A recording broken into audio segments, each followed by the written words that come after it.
Brain cells frying in confusion. Yo, what's up? It's someone that's no one, and welcome back to today's report. Today's report was sent in by Randall Stewart, where he took 500 milligrams of diphenhydramine. And here's the full report details. Alright, here is quite the in-depth DPH report. Sometimes we do get these, just depending on how well everything is remembered. But this trip was done out of impulse after a bad breakup, and I'll keep it short and just say he does a great job at explaining the state that comes on. I'm sure you'll enjoy this, so without further ado, let's dive right into this.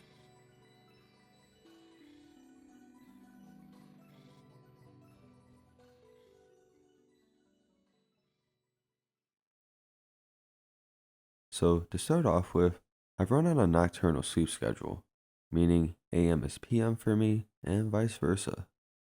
A lot of details of this trip are pretty foggy, but I'll try to recollect it as best as I can. If I remember correctly, it started around maybe midnight of 7/27/2022, so technically 7/28/2022, but I digress. I've been sitting on my bed, holding 500 milligrams of Benadryl in my hands, just blankly staring at it for what felt like hours, but was probably more like 5 to 10 minutes. I had just been broken up with, so I felt absolutely miserable. Under no normal circumstances would I resort to this kind of self-abuse to attempt to get rid of my problems. But due to many other factors, I was basically at the end of my rope.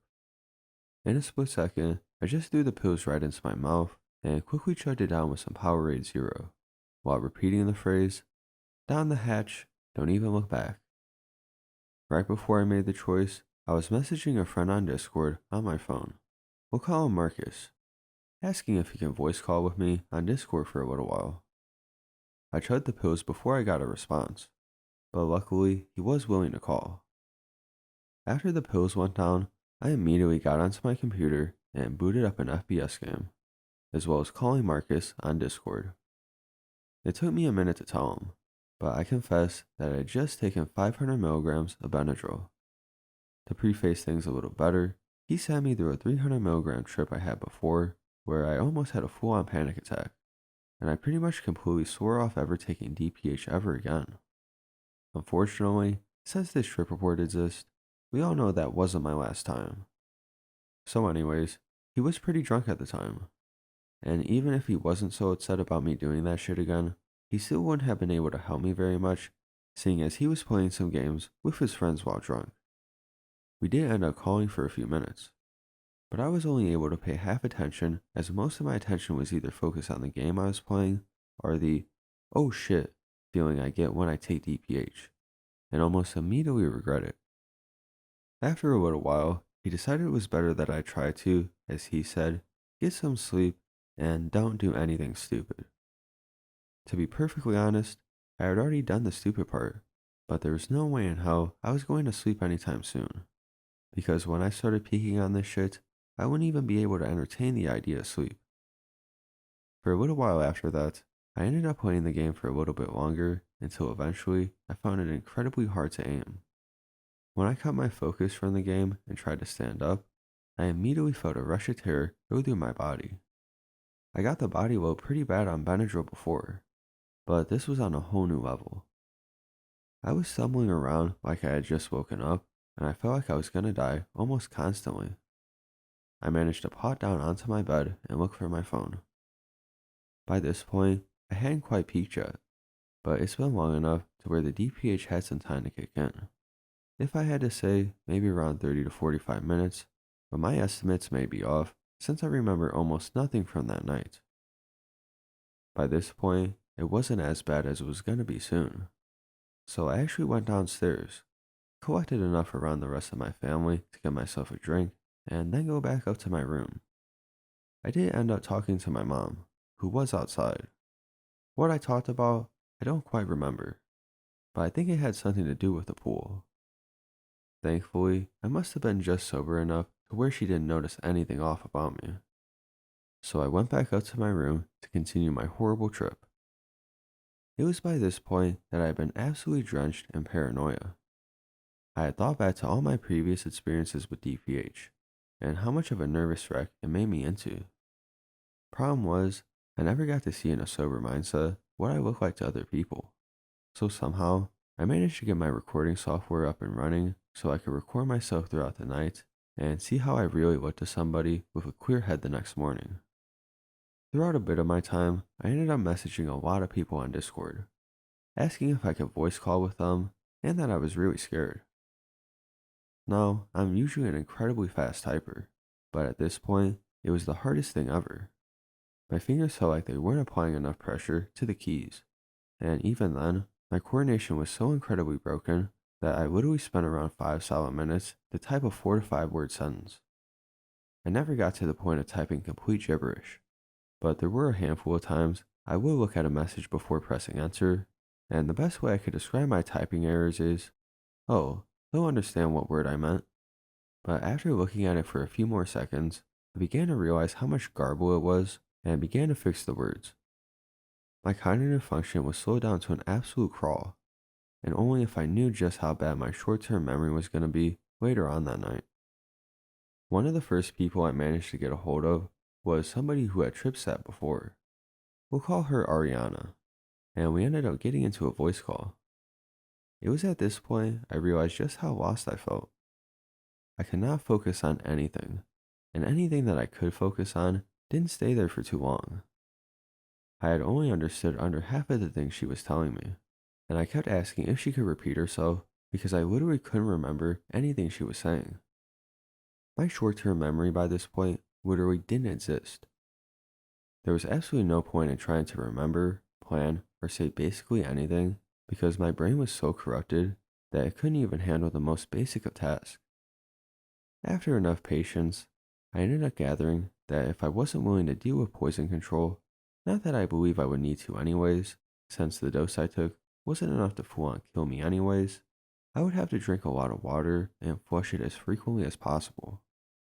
I didn't exactly have water, but I did have Powerade Zero, which I think she said would work fine. But then again, my comprehension of language was so broken that I didn't understand the inflection of her voice, what she was saying, how she was saying it, or anything else that would give me any kind of social cues. Eventually, I ended up going back downstairs to pile up on Powerade Zero. Thankfully, the rest of my family was asleep, but as I was walking back upstairs, I heard what sounded like my mom and dad screaming at each other. But I also heard another version of them just talking normally overlaid on top of it. It's the weirdest thing to describe, but that's about as good as I can explain. Eventually, I began to remember that I had taken a drug that was causing auditory delusions, so I worried slightly less about it. I had also realized that by this point, it was around 3 a.m., so there was no chance of them being awake anyways. Keep in mind, the lights in my room were completely on, because there was no way in hell I was going to be in a dimly lit room with my system clogged up with this poison. Call me a bitch, but no thanks. For a little while, I was in the call with Ariana, breathing heavily and constantly faintly repeating that I was scared and that I didn't want to die. But eventually, I decided that I had to take a piss. So I walked out of my room, and where there was a little plastic storage tote, the shadow almost looked like it grew into a giant creature, probably a shadow figure of sorts. This was the room right outside my bedroom, so I used the light of my bedroom to try my best to bring light to that room. But that didn't stop me from seeing shit anyways. I very quickly made my way to the stairs, and since I could barely walk by this point, I had to very carefully make my way down the stairs, holding both the railings and very slowly easing my way down. When I got to the kitchen, right outside where the bathroom was, I ended up hearing incredibly detailed voices of my mom and dad talking into the living room, which from where I was, that was right in front of me, adjacent to where the bathroom was. The weirdest part is that I could hear their voices as clear as day, but couldn't understand a single word they were saying. It wasn't that their voices were being overpowered by other noises. They were practically the only things I could hear other than ambient noises. It literally just sounded like they were speaking gibberish. By this point, I stupidly made my way out to the living room, only to see my mom on the recliner chair and my dad at his desk chair with his computer open. I decided to play it safe, because on the literally minuscule off chance they were real, they catch me high on DPH, and I'd be basically fucked. I looked at my dad's computer, and it looked like nothing I'd ever seen before, being that it was so foggy. I could barely make out what was on the screen, but I managed to make out my real name written on his screen multiple times. After about 5 minutes or so of just staring and listening to them talk in whatever made up language I was hearing, it slowly faded to black and the lights all turned off. Turns out, I had never even walked out to the living room, because when I awoke from whatever trance I was in the bathroom the entire time. I did end up taking my piss, with the lights on of course, but I noticed this little speck on the wall, which looked exactly like a fly or spider of sorts. I saw it move around and everything, but the weirdest thing about seeing things move on DPH is that when it's done moving, it goes right back to the place it started at. It's not something I can explain, but you'd have to experience it yourself to know what I mean. I noticed that my penis shrank down to the size of a grape by this point. Granted, I'm not too concerned about it anyways, considering I was a sub, but I still remembered hearing that large quantities of DPH make your penis shrink. Urination was also quite difficult, but not painful as some people described to me. The whole time, I kept looking over at the dot on the wall and seeing it move. I should also point out that by this point, I was constantly scratching my body mercilessly, believing there were phantom bugs, but nothing was ever there. To skip forward to the present, I actually have rashes on my body where I've been scratching and picking at my skin. I ended up scratching so hard that I peeled parts of my skin off from how hard I was scratching. Anyways, once I was done, I tried masturbating for a solid 10 minutes to absolutely no avail. I've heard one trip report where they said it made masturbation 10 times better. But for me, I literally couldn't even get an erection. I eventually gave up, walked out of my bathroom, and tried to run back up to my room as quickly as possible, as not to see any more fucked up shit in the dark. I made it back to my room and completely forgot I was in a voice call with my trip sitter, and I ended up calling another one of my friends, who we'll call Michael. I pretty much went through the same pattern I did with the other two people or so I voice called throughout my trip. That being stuttering horribly, constantly saying how scared I was, and begging for help. I don't remember a whole lot of what happened. I know now that I ended up completely zoning out, which I did many times throughout the night, and I went back to the VC where my trip sitter was. I had completely forgot that I was in a voice call with Michael, but we'll get back to him later. By this point, I was so out of it that I kept forgetting I was human and that anything around me was real. I left all voice calls and completely shut off Discord. For the rest of the night, I kept hearing voices and seeing things I didn't like. Surprisingly, I actually managed to turn the lights off for the remainder of the trip. I just decided to look around my room for a little bit until I stumbled across my makeup mirror. I didn't even recognize my own reflection. It's so hard to explain. Like, I knew it was me, but I didn't register it as me. It's another one of those things that you need to experience with awareness to understand. But just take it as that I didn't understand that it was me. After staring at my face for a while, I saw my pupils expand to take up the entirety of my eyeballs, and blood started leaking from the sockets. I also noticed my mouth slowly open, even though I knew my mouth wasn't actually moving an inch. I screamed at this point, and by screamed, I mean I did in my head and thought I did, but apparently I didn't, as somebody would have heard me and came out to my room if I did. I quickly threw the mirror on the floor, thankfully not breaking it. But after I collected myself for a minute, I folded the mirror shut and put it back onto where it was. I then started focusing on my black desk, which was pretty much a host for seeing all kinds of crazy shit, even if the lights were on. After staring for a little bit, I saw this weird white smoke start forming on the desk, which ended up turning into what I can only describe as a miniature figure of a chibi dragon doing ballerina dances. After staring at it doing its thing for about 5 minutes, I snapped right back into reality and went into somebody's DMs. I actually didn't know who, and said in all caps, "I see ghost." Although looking back, it actually said, "Is e gasatid," because I tried typing it too fast.